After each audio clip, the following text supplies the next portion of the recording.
artery, and in the meantime the profunda brachial artery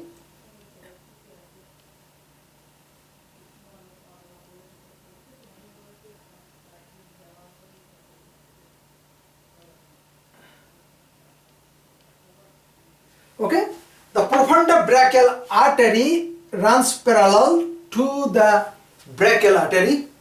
It is responsible to supply the muscles, and also it makes a collateral circulations with the axillary branch and collateral circulations with the artery around the elbow with the branch of the radial and ulnar artery.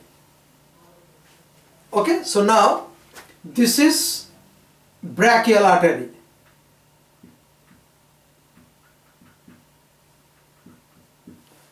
This is profunda brachii.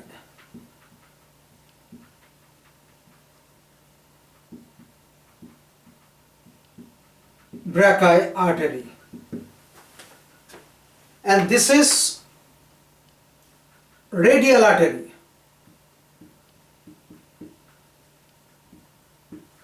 And this is ulnar artery.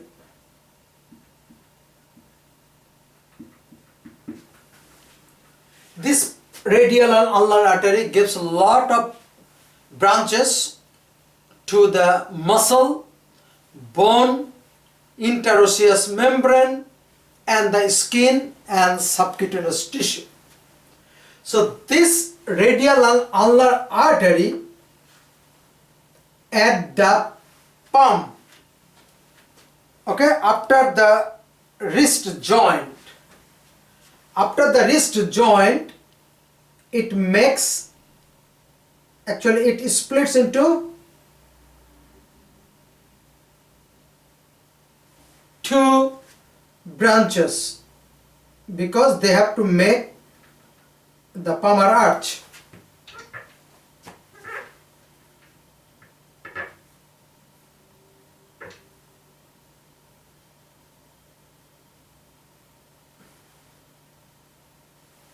Okay, so now I will show you that the deep palmar arch, it forms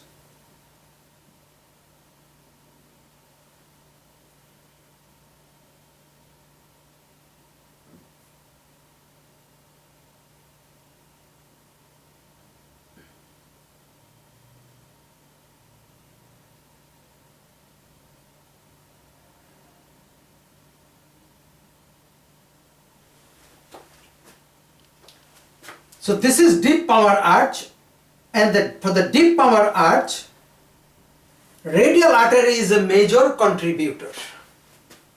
Major contributor. Okay, and the superficial palmar arch, let me show you.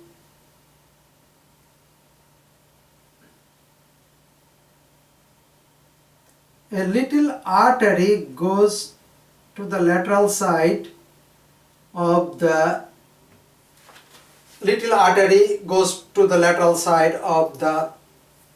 pollice, that is the thumb, and then it splits into two.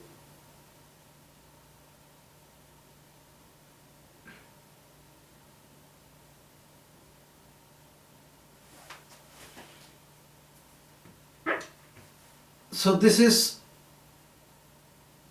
one of the branch.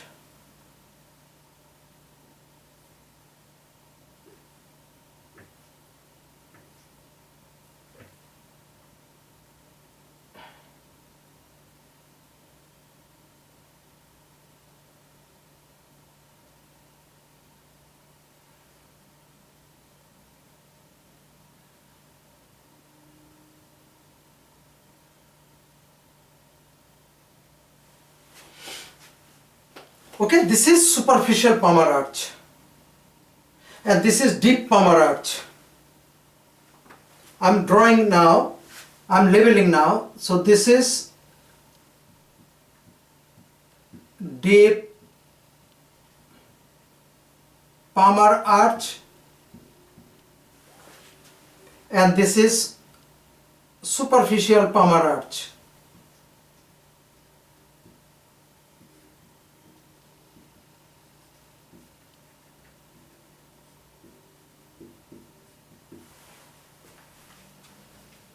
This two palmar arch is in the front of the palm. From this palmar arch, they give rise metacarpal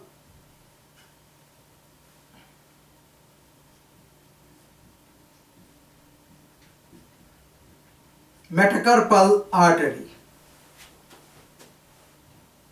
Okay, so from the metacarpal artery,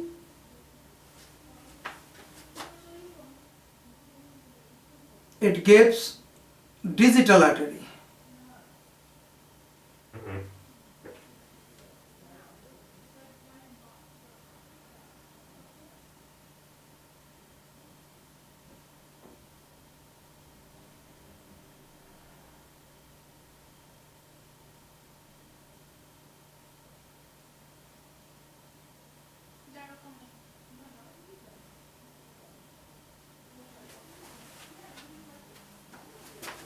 Okay, and from the deep palmar arch, the metacarpal artery, they extend more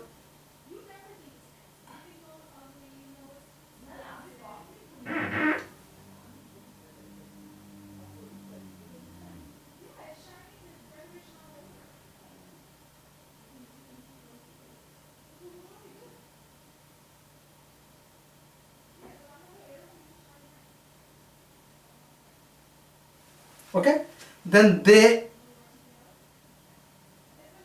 give the digital artery too.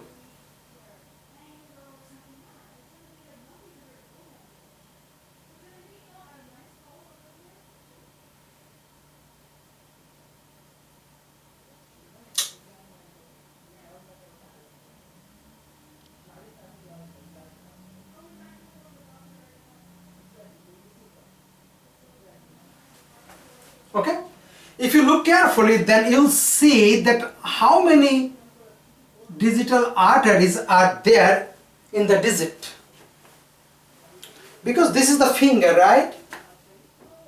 So this is one's lateral side, anterior, lateral side, posterior, medial side, anterior, medial side, posterior, and also they anastomose each other by the horizontal or transverse branches. They communicate each other. So now, deep palmar arch has a metacarpal artery. Superficial palmar arch has metacarpal artery. They supply each other. They supply the palmar muscles, bones, tissues, and also they communicate each other. Let me draw one like this. Look at here. They also communicate each other, act as a collateral circulations. Same thing over here.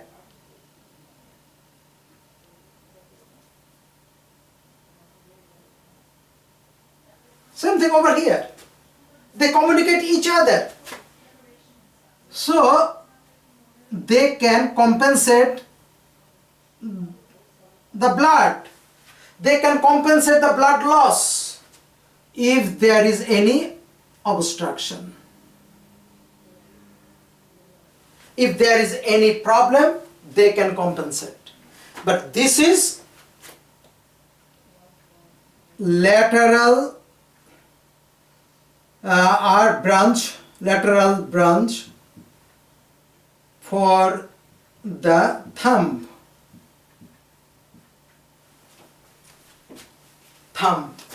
Okay, so deep palmar arch. For the deep palmar arch, the radial artery is a major contributor, and for the superficial palmar arch, ulnar artery is a major contributor.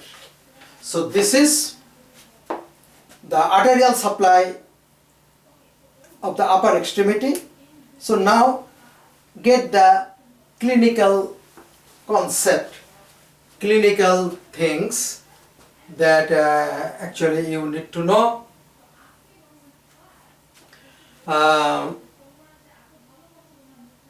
some people may develop the ischemia in the tip of the finger.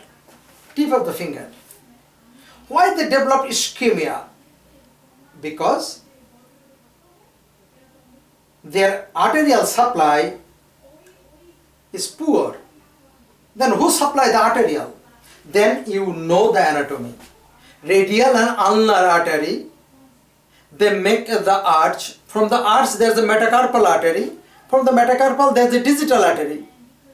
And digital artery is carrying the poor arterial blood. So then problem could be with the metacarpal artery or the arch of the artery, palmar arch, or the radial or ulnar artery. Or problem can be in the brachial artery or axillary artery or subclavian artery or even brachiocephalic trunk. Okay, so that is a big challenge. So now, if that insufficient blood is coming because of some flow limiting pathology, if there is a flow limiting pathology, so then ischemia may develop. Then there will be a challenge to compensate the blood to the ischemic side. That's why the collateral circulations should be originated or started. That's why it might take couple of days, couple of weeks to develop the collateral circulations or to develop some new vascularization. Okay? Just understand. If there is a problem, here in the brachiocephalic trunk, in the subclavian artery after the bifurcation. So if there is a problem over here, I'm just giving little idea. If there is a stenosis over here before the vertebral artery, so then what happened? Do you think this arm will be dead? I will say no. Why? Because of the lot of branches, there will still blood from somewhere and they will compensate the loss of blood supply. And you know that blood supply means oxygen and nutrients that tissue needs. Okay? Even though the subclavian artery can get some blood from the thoracic level, and thoracic part can get some blood from the lumbar artery of the aorta too. Okay? So if somebody is healthy and the problem is localized, not generalized, so then some of the artery will be capable to steal blood from somewhere and dump or compensate into the ischemic area. Okay? So that is the concept. We need to keep that in mind. We're going to discuss it in subclavian steal syndrome. Okay? We'll discuss it. Okay, so now take it off.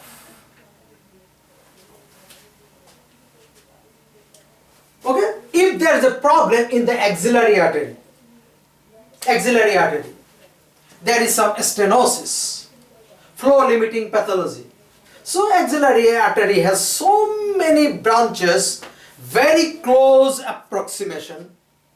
So 6 branches, and they have a lot of branches from these 6 artery, and they communicate each other. They communicate with the back of the body. They communicate also with the anterior, lateral, superior thoracic, thoracoacromion, and anterior circumflex, humeral, posterior circumflex humeral. Those are important to supply the blood to the head of the humerus and around the humerus. So somehow they will get the blood if one or two artery is occluded or obstructed. So don't worry, don't get panic. Sometimes you will see the vascular surgery operation may not be required. May not. Why? Because the collateral circulations are enough, and with the ultrasonography we can prove it. We can prove it. Okay? So then brachial artery, you see the profunda brachii. Profunda means deeper. The deep brachial artery, they supply the blood to the muscles.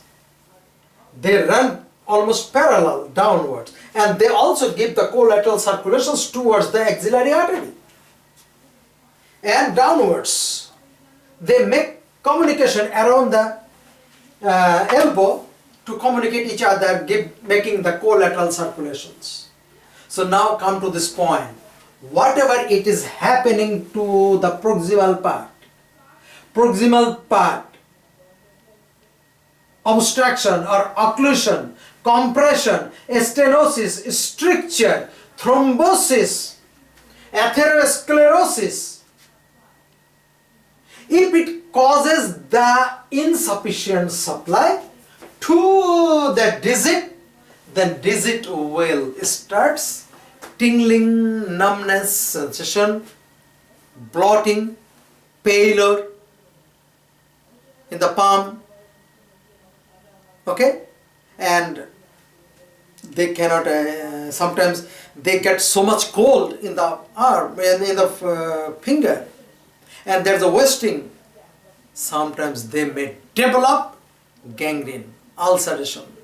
Thromboangiitis obliterans is not only found in the toes or in the foot, it can happen to the upper extremity too, especially in the tips of the digit. And the diabetes can cause thromboangiitis obliterans. Diabetes can cause narrowing of the blood vessels, swelling of the tunica intima, causing ischemic changes. Okay, so now this palmar arch can be responsible for insufficient blood supply to the digit, and I need to understand that both palmar arch is contributed by the radial and ulnar artery. But if there is insufficient blood, then which artery may have obstruction? Which artery? We don't know, but there is a test called Allen test.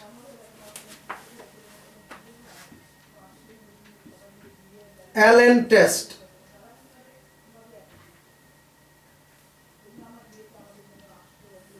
Allen test is a test that can identify which artery, radial or ulnar, is occluded or obstructed. So let me show you. So this is my arm, palm. This is radial side, this is ulnar side. This is my radial artery. Yeah, it's jumping too much.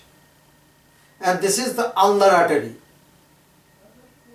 It's very thin, feeble, and low volume. I feel it, but not that prominent.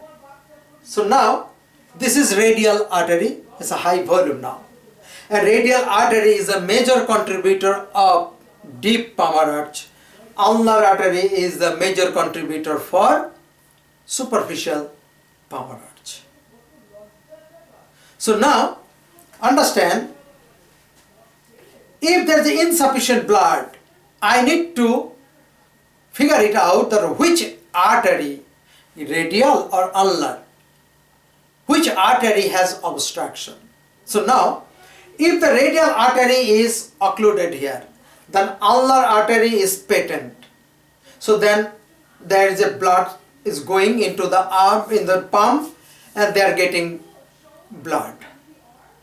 So now Mr. Allen discovered this test, or I should say invent this test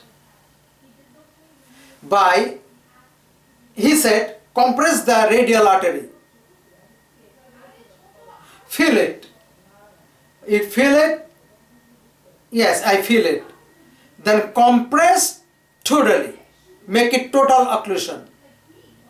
So now the radial supply to the deep palmar arch and the metacarpal and the digital all are diminished. If the ulnar artery has occlusion,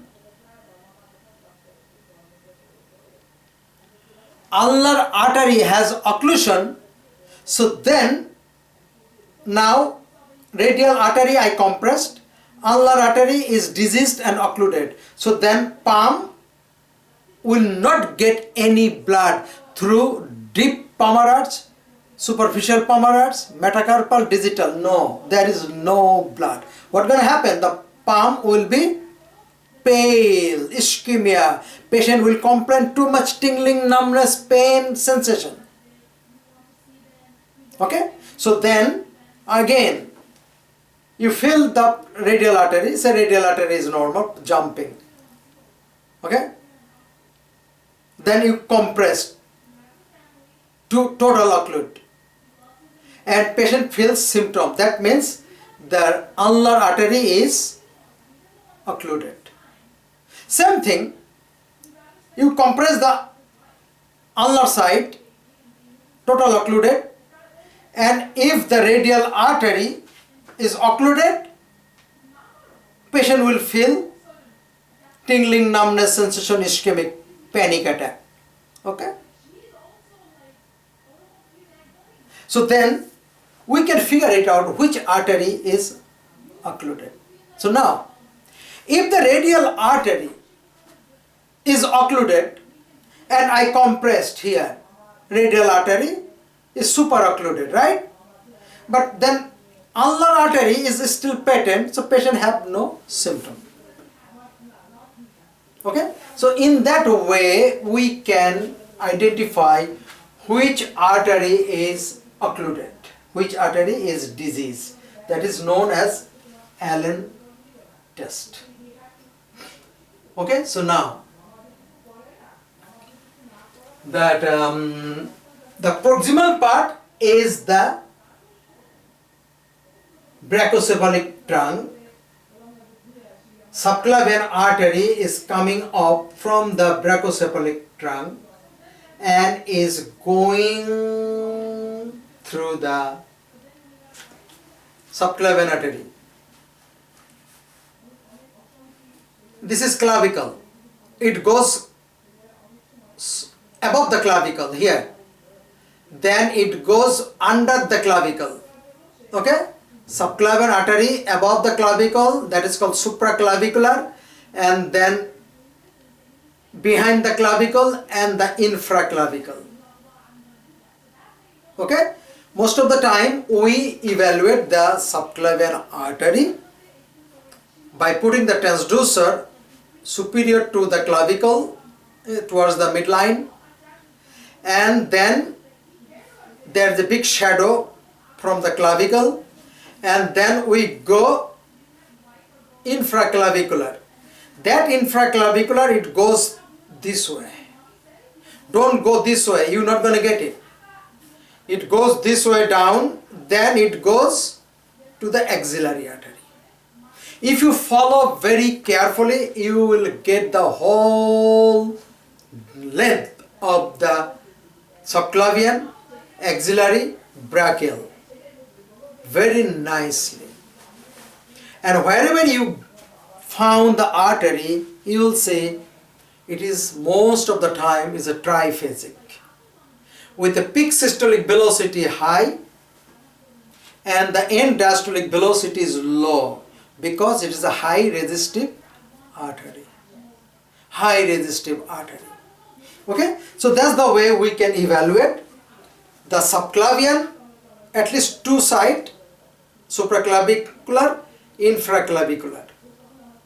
If you don't get supraclavicular nice, so get at least infraclavicular. You can identify if there is an obstruction supraclavicular or the proximal origin, so you will see the disturbance or poor waves in the infraclavicular. Then do the axillary. Axillary, prox, mid and distal. If you don't get all three, so get at least prox and the distal part of the axillary. Don't care about the branches. Okay? Branches are there. Nobody will ask what is this branch. But make sure you saw the branch. To put the color, you will see lot of branches. Then find the landmark, anatomical landmark. Then figure it out which portion is subclavian, then axillary, and then brachial. Okay? The brachial artery and the brachial vein and also profunda brachii artery. So you may see all of them very close together. Very close together. And this brachial artery, deep brachial vein, they are deeper. Okay? Close to the humerus, the bone. Okay, so now at the cubital fossa or elbow joint, you will see the radial artery is going towards the lateral side, but the ulnar artery makes a wide turn, goes towards the medial side. Okay, so if you come this way in the cross section, transverse view, go, and you will see the split.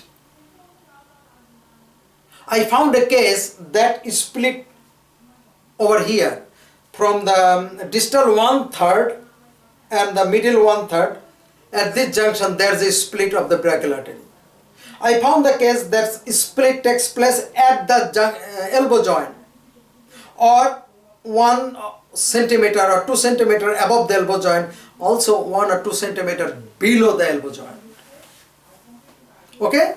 It is not easy to follow the ulnar artery because it goes obliquely towards the medial side. But the radial is better. So we evaluate the radial brachial artery, proximal and the distal. We evaluate the radial artery, proximal and the distal, ulnar artery, proximal and the distal.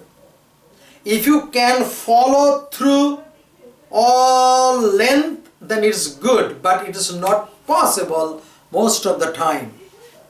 But make sure you evaluate perfectly, you understand perfectly. Triphasic.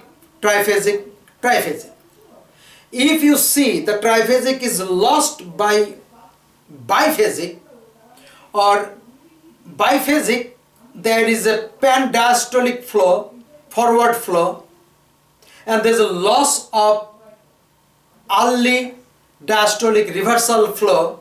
So then you have to think